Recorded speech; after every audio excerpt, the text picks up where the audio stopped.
Mas Jamal, kan kalau dengar soal rhyme itu sebenarnya relate ya.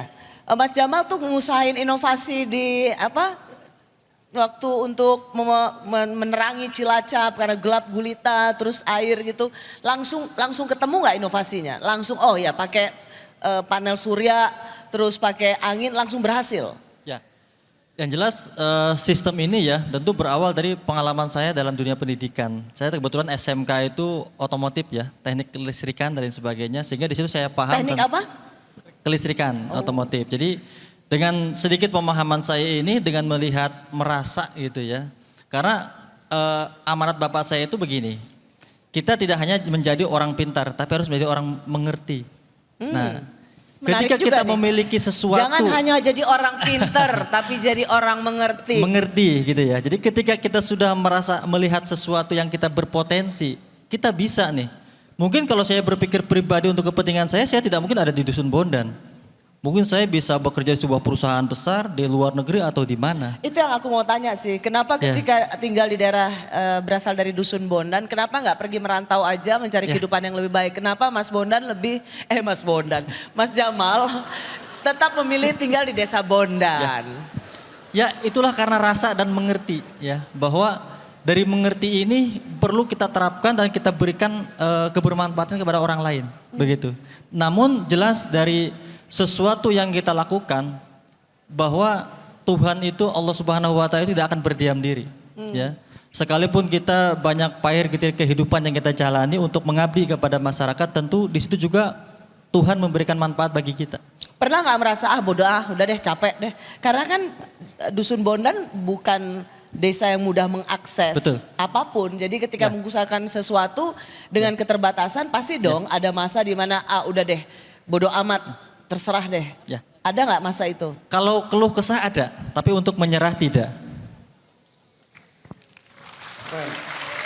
Cirinya apa? Karena sampai saat ini saya masih terus melakukan sesuatu terobosan-terobosan yang terbaik untuk kepentingan masyarakat. Ketika saya berpikir berhenti, mungkin saya tidak akan berjalan sejak sekian tahun lamanya sampai hari ini saya berdiri di depan-depan teman-teman semuanya. Wow. Apa biasanya kan pasti teman-teman Kak kata-kata hari ini dong Kak, kan pasti kayak gitu ya. Nah apa yang membuat Mas Jamal itu nggak pernah mau berhenti, nggak mau menyerah dan terus mengupayakan inovasinya? Iya. Sampai bisa membuat Cilacap menyala. Iya, yang jelas kalimat yang selalu saya ingat adalah teruslah memberikan manfaat bagi orang lain. Hanya itu. Iya, manfaat bagi orang lain oke, manfaat buat diri sendiri Ya. kan harus dipikirin juga ya. Ya. Nggak mikirin manfaat buat diri sendiri. Ya, jelas dengan apa yang kita lakukan dalam hal kebaikan itu akan kembali kebaikan kepada diri kita. Maka manfaat itu secara langsung juga akan kembali kepada diri kita. Karena kita tidak tahu ketika kita memberikan sesuatu yang memberikan manfaat kepada orang banyak, kita di situ tidak tahu doa orang mana, masyarakat yang mana yang dapat dikabulkan untuk kebaikan kita dan keluarga. Oh. Itu prinsip saya. Bagaimana ini bisa berhasil Mas Jamal? Ya, Akhirnya. tentu dengan sistem ini ya kita masyarakat saya tidak bisa sendirian untuk bisa menciptakan sebuah teknologi yang luar biasa. Tentu kami juga warga masyarakat di sana melakukan sebuah asesmen ya. Alhamdulillah dengan seiring berjalannya waktu kami bertemu dengan kami bilang orang-orang hebat dari Pertamina ya. Karena kita dijembatani dari Pertamina untuk bisa mewujudkan harapan masyarakat tersebut. Dengan beberapa sistem yang kita coba tawarkan ya, mereka punya sesuatu untuk mengabulkannya. Nah, dari situlah teknologi itu juga bisa diterapkan.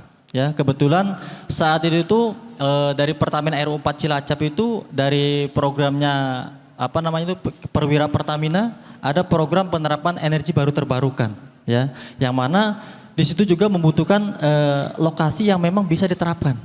Nah, dari masalah yang kami miliki di situ ketemulah. Nah, itulah perjalanan Tuhan yang tidak diduga oleh manusia ya, sehingga alhamdulillah pada saat itu kami juga bisa membangun sebuah pembangkit listrik yang bisa memberikan manfaat kepada dusun kami. Ya. Dengan berbagai persoalan yang sudah kita selesaikan dari kegelapan, kesulitan air bersih, terus sering terjadinya banjir rob laut yang sulit diketahui oleh warga. Saat ini di kita juga ada sistem peringatan banjir lah kalau bahasa saya ya. Oke. Jadi di sana tuh sekarang ada inovasi dari adanya listrik membuat sebuah sistem peringatan banjir. Jadi sebelumnya ketika banjir rob laut datang itu setiap 1 tahun sekali, kami masyarakat tidak tahu tanda-tandanya gitu. Sehingga masyarakat harusnya kan para petani tambak ya, para petani tambak tidak bisa mengantisipasi. Nah alhamdulillah dengan adanya peringatan banjir ini dari inovasi pembangkit listrik ini gitu ya, masyarakat bisa lebih sigap. Oh, Oke. sekian jam lagi air naik, langsung persiapan masang waring dan sebagainya sehingga ini bisa mengurangi kerugian-kerugian bagi masyarakat juga. Oke, dan itu semua di lead atau di koordinasi Anda yang menjadi ini ya, pemimpinnya? Betul. Tentu dalam sebuah persoalan ya, entah itu di tingkat masyarakat, pemerintah desa ataupun pusat, tetap kita harus ada satu orang yang berani istilahnya apa ya, satu melangkah, bersuara sekaligus berkorban. Tentu saya yakin beliau-beliau yang ada di sini yang sangat luar biasa tidak lepas dari kata pengorbanan. Tinggal hanya saja level pengorbanan yang seperti apa. Saya rasa semuanya seperti itu pasti merasakan. Wow, tepuk tangan dulu dong teman-teman. Pak Menteri, kira-kira kalau lihat kayak gini, Kementerian Pendidikan Tinggi, Riset, Sains dan Riset dan Teknologi, gimana tuh bisa makin banyak orang-orang seperti Mas Jamal Ya, dan yang lain-lain?